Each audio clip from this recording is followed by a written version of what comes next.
Bienvenidos a la Escuela de Capacitación Bíblica de la Iglesia Cristiana Renacer. Estamos estudiando las parábolas de Jesús. Hoy vamos a ver la parábola de los dos deudores. Nos encanta estudiar la parábola del Señor porque, además de ser su método predilecto para enseñar, es la manera en que nosotros podemos entender muy fácilmente una verdad espiritual que puede ser muy profunda y a la vez compleja de entenderla. Pero con la manera en que el Señor tiene para enseñarla, pues hasta el día de hoy estamos aprendiendo directamente de su palabra lo que el Señor nos dejó en claro. Cuando el Señor se reunía con sus discípulos y le seguía una gran multitud, muchas veces usaba parábolas para comparar principalmente el reino de los cielos. Es decir, cómo funciona el gobierno de Dios en nuestro corazón desde que recibimos a Cristo como nuestro Salvador, pero también qué sucede en el mundo, qué va a suceder en los tiempos finales, cómo el Señor va a venir otra vez a reinar de manera directa en este mundo. Así que todo eso tiene mucha información que nosotros vamos a recibir, y esa enseñanza el Señor quiere que sea entendible. Por lo tanto, Él usa este método, que era muy usado por los judíos, para poder llevarlo siempre a la práctica, poder hacer una conexión directa con esto, ¿no? Muchas veces al Señor le decían, ¿por qué hablas tú por parábolas? Y la respuesta del Señor, como está por ejemplo en Mateo 13, versículos 10 y 11, dice, porque a vosotros os he dado saber los misterios del reino de Dios, mas a ellos no les es dado. Y eso quiere decir que como hay algo particularmente secreto para aquellos que lo quieren recibir, está como disfrazado, tal vez, si es la palabra, está oculto, pero solo lo van a entender aquellos que desean entenderlo, ¿no? Había mucha gente que escuchaba a Jesús y cuando escuchaba esas historias decían, esto simplemente historias se iban y no recibían nada de Dios. Pero aquellos que estaban ahí a los pies del maestro escuchaban con un oído justo, ¿no? Bien atento a lo que el Señor les estaba enseñando, y cuando el Señor daba una parábola ya estaban habituados a entender que esa parábola tenía una verdad central, había que descubrirla y había que ponerla en práctica.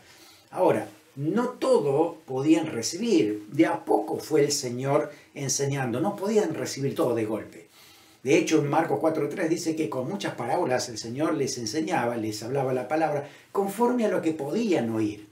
Eso significa que primero hay que saber las bases del Evangelio y después ir añadiendo todo aquello que el Señor nos ha enseñado. Así que hay mucho por cual aprender, por lo que tenemos que aprender. Así que las parábolas nos ayudan mucho para entender esos principios, esas verdades que el Señor ha estipulado para nosotros. Una parábola es una figura retórica, es una manera de explicar una verdad espiritual que puede ser muy profunda. Entonces se hace comparándola con un relato que se extrae de la vida real. Ese relato puede ser verdadero o ficticio, pero cuando uno lo lee entiende que esto es real. Así podría haber pasado en ese momento y tal vez hasta podría pasar hoy de esa forma, ¿no? Entonces de esa manera uno inmediatamente lo relaciona con la verdad que el Señor quiere transmitir y la puede llegar a aplicar. Hoy vamos a estudiar la parábola de los dos deudores que se encuentra en Mateo 18 del 23 al 35. Mateo 18 del 23 al 35. Lo vamos a leer. Dice así. Por lo cual el reino de los cielos es semejante a un rey que quiso hacer cuentas con sus siervos. Y comenzando a hacer cuentas, le fue presentado uno que le debía 10.000 talentos. A este, como no pudo pagar, ordenó su señor venderle y a su mujer e hijos y todo lo que tenía para que le pagase la deuda. Entonces aquel siervo postrado le suplicaba diciendo, Señor, ten paciencia conmigo y yo te lo pagaré todo. Y el señor de aquel siervo, movido a misericordia, le soltó y le perdonó la deuda. Pero saliendo aquel siervo, halló a uno de sus consiervos que le debía 100 denarios, y haciendo de él le ahogaba, diciendo, págame lo que me debes. Entonces su consiervo, postrándose a sus pies, le rogaba, diciendo, ten paciencia conmigo y yo te lo pagaré todo. Mas él no quiso, sino fue y le echó en la cárcel hasta que pagase la deuda. viendo sus consiervos lo que pasaba, se entristecieron mucho y refirieron a su señor todo lo que había pasado. Entonces, llamándole su señor, le dijo: siervo malvado, toda aquella deuda te perdoné porque me rogaste. ¿No debías tú también tener misericordia de tu consiervo, como yo tuve misericordia de ti? Entonces su señor, enojado, le entregó los verdugos hasta que pagase todo lo que le debía. Así también mi Padre Celestial hará con vosotros, si no perdonáis de todo corazón cada uno a su hermano sus ofensas. Qué enseñanza directa del Señor. Esta parábola, aquí en el pasaje de Mateo, tiene un contexto que ahí donde se encontraba el Señor con sus discípulos, estaban dialogando de un tema en particular. El tema era el perdón, el tema era que Pedro se había acercado al Señor y le había dicho: ¿hasta cuántas veces debo perdonar a mi hermano que pega contra mí? ¿Hasta cuánto? ¿Qué cantidad? ¿No? Entonces, desde esa pregunta, uno entiende que Pedro quería saber cuál era la extensión del perdón. ¿Cuánto yo debo perdonar? Estaba claro que había que perdonar, pero el punto es ¿hasta dónde? ¿Tiene límites? ¿Qué pasa si peca contra mí tantas otras veces y llega un momento que uno se agota, ¿no? Pero Pedro está preguntando eso, ¿no? La tradición judía, que solo se debía pedir perdón a alguien solo 3 veces. Pedirle perdón una cuarta vez era como abusarse, entonces ya no podía pedir más perdón.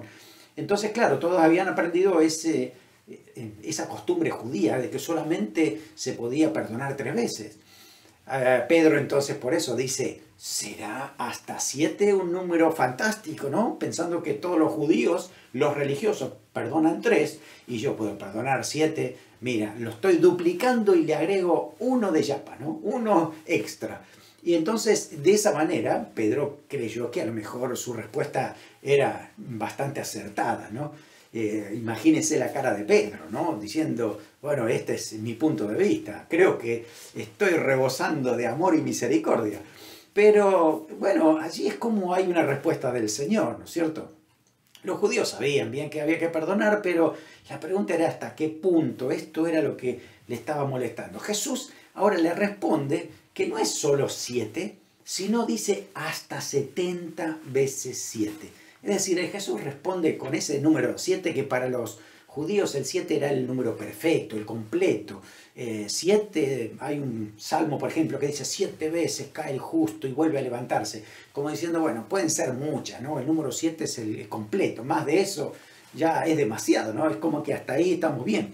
Pero Jesús le dice 70 veces 7, multiplicar por 10, y no está dando un número exacto de cuántas veces uno lo tiene que hacer, sino más bien está diciendo 70 veces 7 implica de que hay que perdonar sin contar. ¿Quién va a contar 7 por 7, 49, 490 veces a una persona? Nadie hace eso, ¿no? Es la manera de Jesús de decirle que la verdad es que cuando uno tiene un corazón perdonador, va a perdonar tantas veces como sea necesario, cuantas veces nos vengan a pedir perdón. Eso es lo que está respondiendo el Señor. Por eso, si hemos leído esta parábola y comienza Jesús la parábola con la frase: por esto dijo entonces una parábola. Es decir, presten atención, ¿no es cierto?, a lo que quiere decir. Bueno, el argumento del Señor en esta parábola es que un rey de esa época parecido a un señor feudal que tenía el control y era dueño de todo lo que tenía en ese momento, así que llama a todos sus siervos y quiere arreglar cuentas, que le rindan cuentas a ver cómo han sido las entradas, las salidas, y también aquellos deudores que se pongan al día con lo que debían. Y de pronto aparece allí en la lista un deudor que debía un monto de dinero que era demasiado grande como para entenderlo. Realmente es mucho dinero cuando dice que eran 10.000 talentos. Imagínense que un talento eran 6.000 denarios y el denario era el sueldo de un día. Es decir, un talento serían 6.000 sueldos que puede haber tenido una persona de esa época, o si lo comparamos con hoy, ¿no? 6.000 sueldos diarios.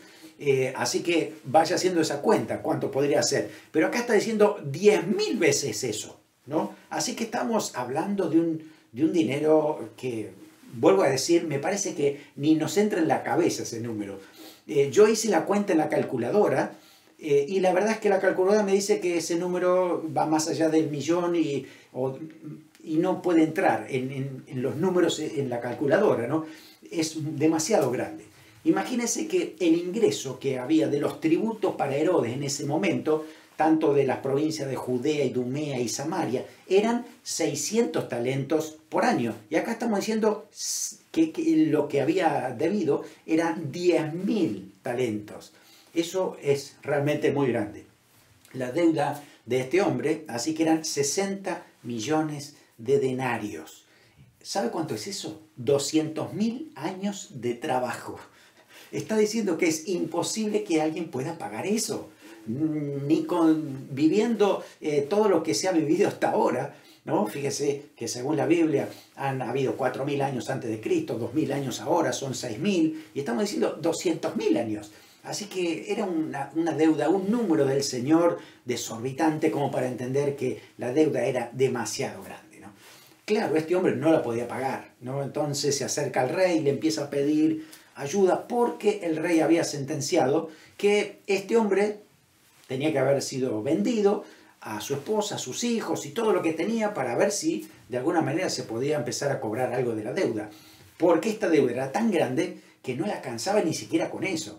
En ese momento el precio de venta de la gente como esclavo no era tan grande, así que no iba a ayudar mucho tampoco a esa deuda, pero era una manera de que el rey podía tomar control de la situación y que le devolvieran aunque sea algo de todo lo que le estaba debiendo, ¿no?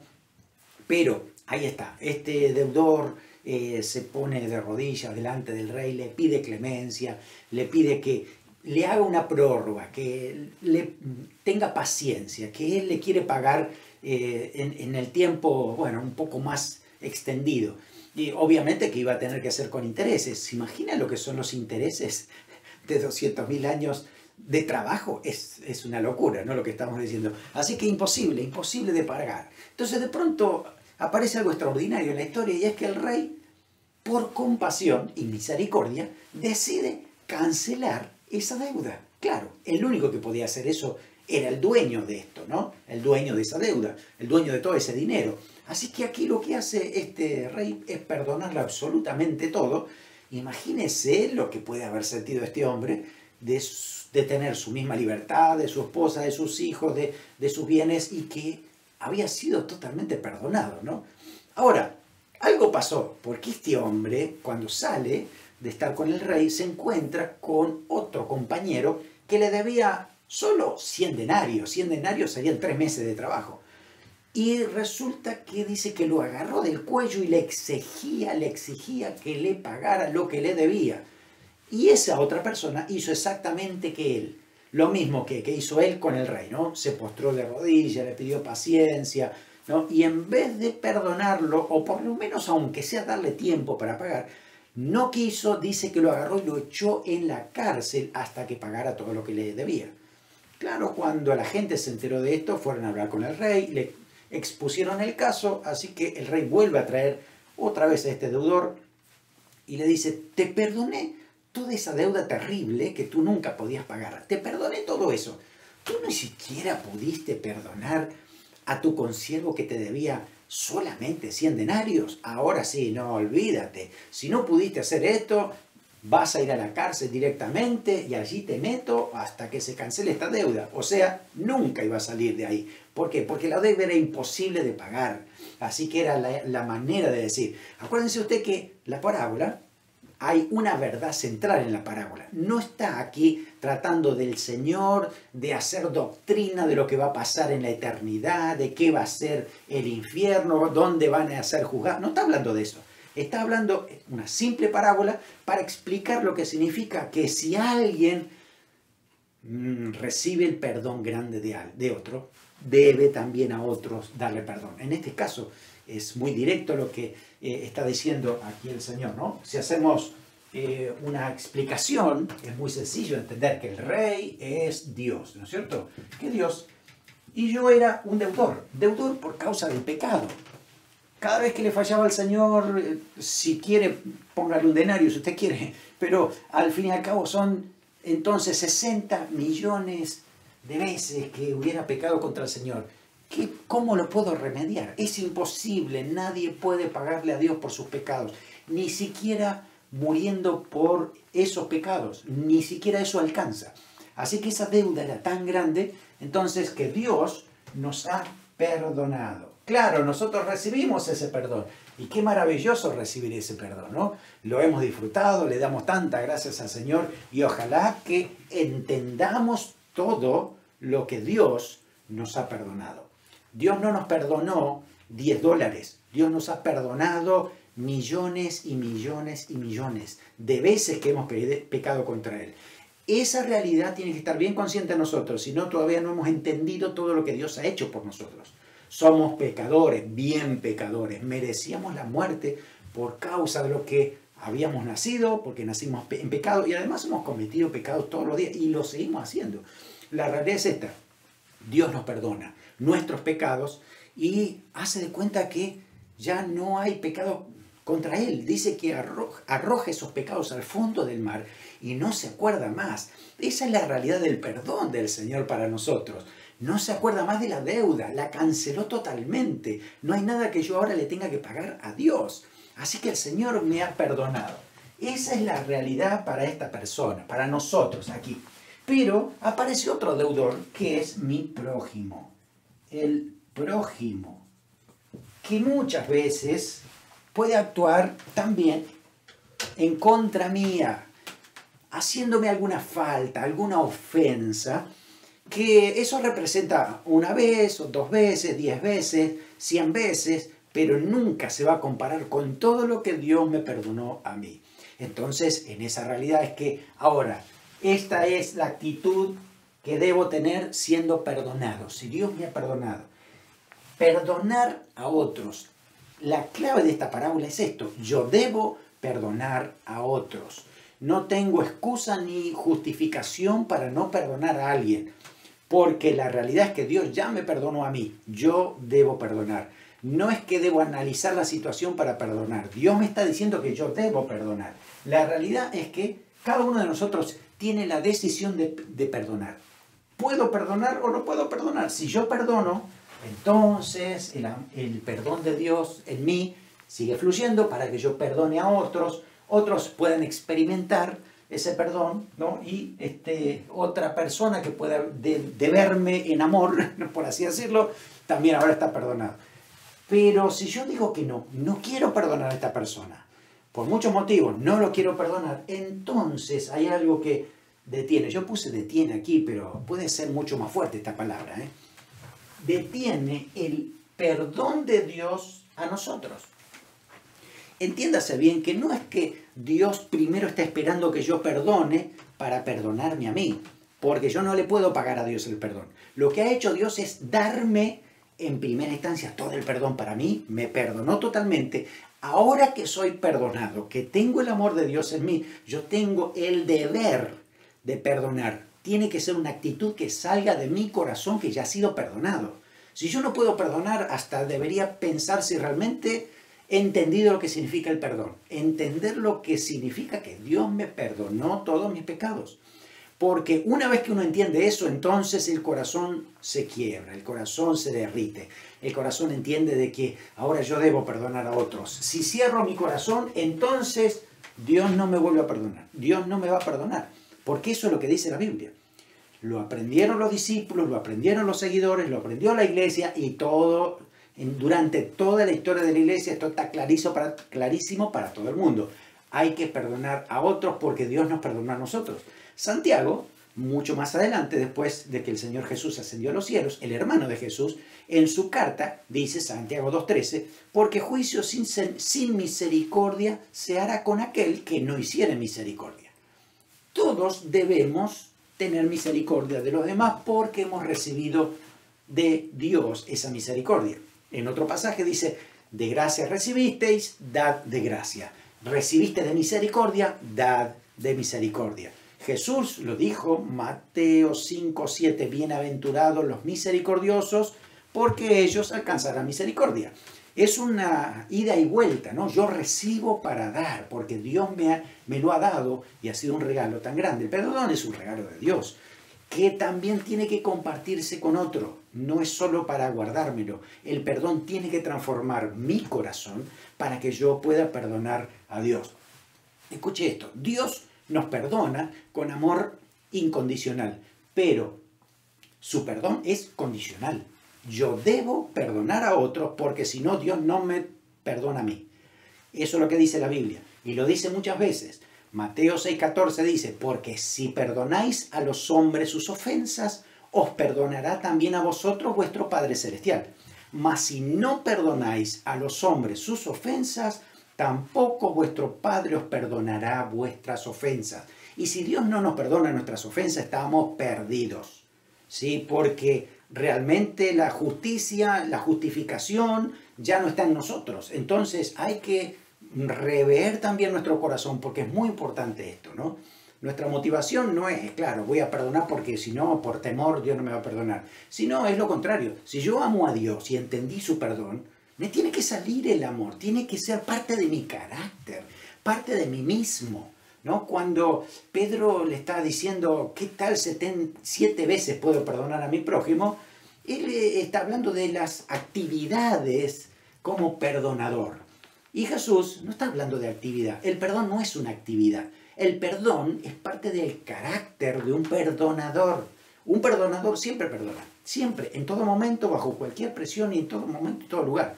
No estamos hablando de dar confianza, estamos hablando de perdonar esa situación, entregársela al Señor para que yo no tenga ningún deseo de venganza, ni de enojo, ni de rencor, ni amargura sobre esa persona. Esa es la manera que uno puede entregar esa situación al Señor. Aunque el Señor nos siga amando, su perdón está detenido sobre nosotros si no perdonamos a otros. Lo dice allí la palabra de Dios. A veces tenemos el perdón fácil, ¿no? Sí, ay, perdóname y sigo haciendo lo que estoy haciendo. Es también rever. Cuando yo pido perdón, debo hacerlo con conciencia, entendiendo que he afectado a Dios y a la otra persona y estoy recapacitando para no volver a hacerlo más. Ese es el verdadero perdón, ¿no? Así que hay muchos que por ahí tienen el perdón fácil, pero hay otros que reconocen lo que han hecho y piden perdón de manera genuina. Ahora, también es cierto que no es solamente pedir perdón, también es recibir perdón o perdonar a otros, ¿no? Una cosa es que yo pida perdón a alguien, pero otra cosa es que otro me pida perdón a mí y yo debo perdonar su falta, cualquiera hubiera sido. Debo perdonarlo, entregarlo en manos del Señor para esa situación. Sí, la verdad es que Dios a nosotros nos absuelve de culpa, de cargo, cancela la deuda, se olvida de ella.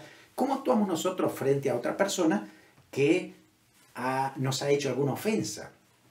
El Señor nos da su confianza para que podamos imitarlo a Él. Efesios 5:1 dice, sed imitadores de Dios como hijos amados. Eso significa que si Dios es perdonador, yo debo serlo también. Debo perdonar a otras personas sus ofensas. Dios nos da su amor para que nosotros amemos a otros. El amor de Dios tiene que fluir, no puede quedarse en mí solamente, tengo que dárselo a otro. Juan dice, ¿cómo puede alguien decir que ama a Dios y no ama a su hermano o a su prójimo? Entonces ahí está, el amor fluye, el perdón fluye y tratar de justamente poder restaurar aquello que está roto. La pregunta por ahí podríamos hacernos es, ¿por qué nos cuesta perdonar? Debería ser fácil, con un corazón perdonador, fácil de perdonar, pero a veces nos cuesta mucho perdonar a otro. Hay muchas razones por eso. Una puede ser porque nuestro corazón está demasiado dolido y nos hemos enfocado en ese corazón, en el dolor que tenemos y nos guardamos ese dolor porque no queremos ser sanos, ¿no? Entonces, cuando está esa amargura, ese dolor, es muy difícil perdonar porque no le estamos dando lugar a que Dios pueda actuar a través de nosotros. También puede ser porque creemos que la situación va a empeorar. Si yo perdono y después va a ser peor porque me va a volver a hacer y entonces va a aprender mal y no va a aprender. Es decir, le estoy acompañando a perdón con disciplina y eso es diferente. La disciplina es otra cosa. El perdón tiene que ver con esa entrega, ese olvidarme el enojo, quitar el odio de mi corazón y poner todo eso en manos del Señor. También puede ser porque se ha instalado la amargura y el resentimiento en mi corazón y ha echado raíz y ahí es más difícil poder perdonar. Si usted va a Efesios capítulo 4, los últimos versículos 30, 31, dice que en la amargura y el resentimiento entristecen, contristan al Espíritu Santo. Y si el Espíritu Santo se contrista y yo lo empiezo a apagar, entonces no voy a escuchar su voz en el momento en que Él me diga, perdona a esa persona, perdona. Tú tienes que hacer lo que hizo Dios contigo. Dios te perdonó, tú tienes que perdonar a otros también. Puede ser también que nos han herido nuestro orgullo y nuestro ego es tan grande que no nos permitimos ni pedir perdón ni perdonar. Estamos en una grave posición delante de Dios y delante de los otros. Y de los otros también, ¿no? Entonces la situación es que yo tengo que rever esto, entregar mi orgullo. A veces creemos que somos superiores a otros. Entonces, claro, si yo creo que los demás son inferiores, ni voy a pedir perdón ni perdonar. Tengo un gran problema dentro de mi corazón que resolver. A veces queremos actuar con nuestra propia justicia, otras veces nos gusta el deseo de venganza y eso parece que lo tenemos allí fuerte. Tal vez eso nos han enseñado siempre en nuestra casa, en la cultura donde hemos vivido, nuestros amigos. Y la verdad es que ahora venimos al Señor y entendemos que la venganza no es nuestra, hay que dársela al Señor. Dios se encarga con su justicia. Ya no está la justicia en nuestras manos, mucho menos la venganza. Así es lo que dice la palabra, ¿no? Y puede ser que no haya lugar para el amor de Dios. Si yo no doy lugar para que Dios trabaje en mí y que este amor fluya, pues entonces el perdón va a ser muy difícil de dárselo a otros. Necesito cambiar el corazón, necesito poner mi corazón en manos del Señor. ¿Qué pasa dentro de nosotros cuando no podemos perdonar a alguien? La verdad es que estamos en un problema grave, porque estamos atados a esa situación. Comenzamos a pensar mal de la otra persona, se distorsionan las comunicaciones, empezamos a ver mal a la otra persona, todo lo que hace está distorsionado para nosotros, tenemos resentimiento, amargura, tomamos muchos días y meses y a veces hasta años pensando mal de la otra persona, no queremos ni verlo. Hay una situación que nos tiene controlado, nos tiene atado, nos controla el enojo. El enojo toma control de nuestras decisiones, de nuestros pensamientos, nos empezamos a olvidar de lo que dice la palabra de Dios. También el diablo empieza a tomar control de nuestro corazón. El enojo, pasado de tiempo, ¿no? Y donde la amargura empieza a trabajar el corazón, da lugar al diablo. Por eso dice Efesios, no dé lugar al diablo con el enojo. Ahí es donde tengo que detenerme, entregar esto a Dios, perdonar y entender que esta situación se va a cargar el Señor. También si yo no perdono, tengo un gran problema porque pierdo comunión con Dios. Si Dios, entonces, detiene su perdón sobre mí, estoy en un gran problema. Espiritualmente hablando, tengo que volver a conectarme con el Señor. Y lo primero que me va a decir el Señor es perdona. Sin perdón, la relación con Dios está detenida. Yo debo perdonar. Y cuidado porque la palabra del Señor nos dice que si ese enojo, esa amargura y esa falta de perdón hacia una persona, yo la prolongo y se hace mucho más grave todavía, hasta el punto de que dice Jesús que estoy expuesto al infierno de fuego. Eso dice en Mateo 5:22. Pero yo os digo, dijo Jesús, que cualquiera que se enoje contra su hermano será culpable de juicio. Cualquiera que le diga necio a su hermano será culpable del concilio, y cualquiera que le diga fatuo, o cabeza hueca, o inútil, o tonto, o estúpido, dice, quedará expuesto al infierno de fuego. Es decir, estás al borde. Cuidado porque ese camino te lleva a la destrucción. Entonces es importante rever muy bien todo esto. Seguramente por ahí, si no estamos perdonando a alguien de todo corazón, porque Jesús dice eso, no simplemente de labios, sino de todo corazón. Si no estamos perdonando de todo corazón a otro, entonces nuestra relación con Dios se ha cortado. Yo necesito comunicarme con el Señor, así que tengo que perdonar primero para que esto sea posible. ¿Qué debo hacer si todavía estoy notando que no he perdonado de todo corazón? Pues la verdad es que me tengo que someter a Dios, recordar cuánto el Señor me ha perdonado y perdonar. Recordar que el Señor nos ha perdonado a nosotros primero. Esa es la realidad. Así que cuidado que esto no detenga, ¿no es cierto?, ese perdón que el Señor me ha dado. ¿Qué beneficios hay del perdón? Observe esto. por lo menos 7 beneficios. Debe haber muchos más, básicos. En primer lugar, nos libera. Cuando perdonamos, nos libera esa situación. Ahí nos damos cuenta que ya no nos controla más esa situación, esa persona. Ahora se encargará el Señor. Yo ya he entregado esto, así que hay un alivio para el alma tremendo, ¿no? Por saber de que ahora puedo tomar mis propias decisiones. Antes tomaba decisiones controladas por esa persona o por esa situación. Cuando perdono, me libero y ahora sí, entonces puedo tomar esas decisiones de mi propia voluntad, tomando ese amor del Señor hacia los demás, y entonces eso realmente produce un sentimiento de bienestar a nuestra alma tremendo. Trae paz al alma. En segundo lugar, esa paz viene de Dios y esa paz de saber que con las demás personas he logrado estar en relación. Puede que la otra persona muchas veces no quiera arreglar la situación conmigo, pero de mi parte yo hice lo que a mí me toca. Por eso Pablo también dice, en cuanto dependa de ustedes, estén en paz con todas las personas. Ahora, puede ser que otras personas no quieren estar en paz con nosotros, ya es asunto de ellos con Dios. Nosotros hemos hecho nuestra parte. Perdonar, establecer la relación hasta donde sea posible, hasta donde creo que es sana, ¿no? Para poder crecer y avanzar. En tercer lugar, experimentamos el gozo del perdón. Le había pasado al rey David, ¿no? Que había detenido ese perdón, había pecado, había hecho las cosas mal, pero cuando recupera ese perdón de Dios, viene el gozo del perdón, el gozo de la salvación, el gozo que viene del Espíritu Santo de saber que hemos hecho lo que era correcto. Hemos perdonado, así que nos vuelve el gozo que el Señor tiene para nosotros. También, al perdonar, aprendemos humildad y mansedumbre. Sometemos nuestro ego, sometemos esa carne que dice la Biblia, la concupiscencia, esos malos deseos, para que el Espíritu Santo trabaje a través de nosotros. Así que estamos logrando victorias espirituales a través del perdón. Eso significa entonces que mi carácter está cambiando. Y si la verdad es que si empieza el Señor a trabajar en mí, con su mansedumbre, con su humildad, con su control y templanza, entonces va a fluir el perdón a través de mi corazón. Lo voy a poder hacer porque el Señor lo está haciendo.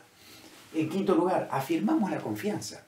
Confianza en el Señor, confianza en los demás, otros pueden tenernos confianza, si nosotros podemos perdonar también. La confianza a veces cuesta mucho más que lo que es el perdón, ¿no? Uno puede pedir perdón o recibir el perdón o perdonar, pero a veces la confianza a veces se rompe y otra persona no quiere restablecerlo nunca más, pero de nuestra parte hemos hecho lo que el Señor nos ha pedido. Así que eso afirma nuestra confianza con el Señor y con los demás. También al perdonar mejoramos en las relaciones personales.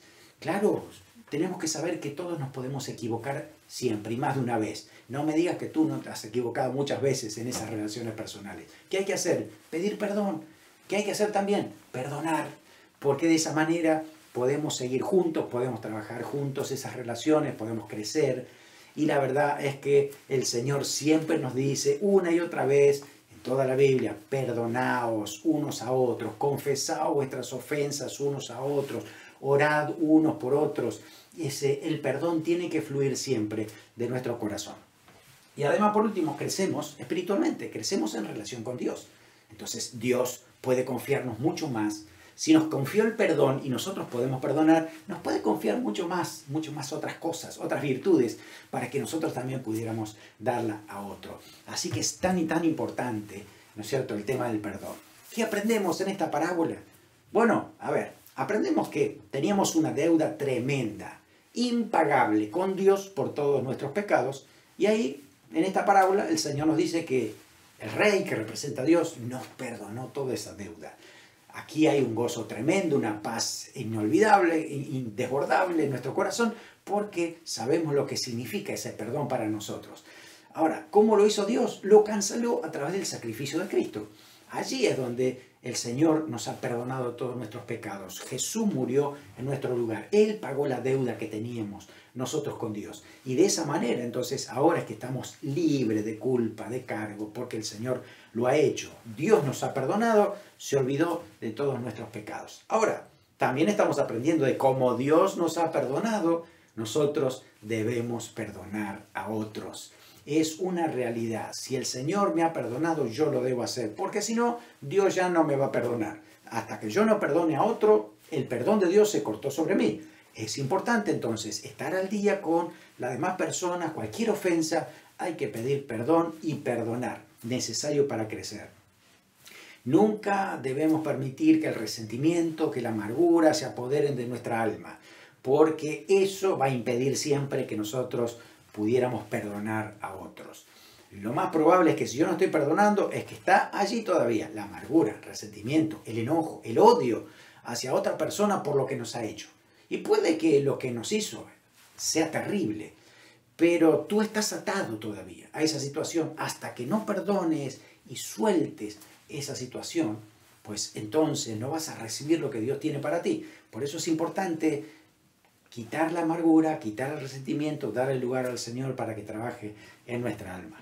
La Biblia dice que debemos ser imitador de Dios como hijos suyos. Así que imitamos a Dios en su misericordia, lo imitamos en su gracia, lo imitamos en su amor, pero también en su perdón. Así como Dios lo ha hecho con nosotros, nosotros también lo hacemos con los demás. De esa manera, entonces, el carácter de Cristo se va afirmando en nuestra vida, en nuestro corazón. Nos vamos a parecer más a Él, gracias al trabajo del Espíritu Santo dentro de nosotros. Ahí aparece el fruto del Espíritu, ¿no? En conclusión, así que una persona que es perdonadora va a perdonar siempre, porque el Espíritu Santo siempre estará trabajando en ese corazón. Así que recordamos Mateo 18, versículos 33 y 35 como una exhortación importante para cada uno de nosotros. Dice, ¿no debías tú también tener misericordia de tu consiervo como yo tuve misericordia de ti?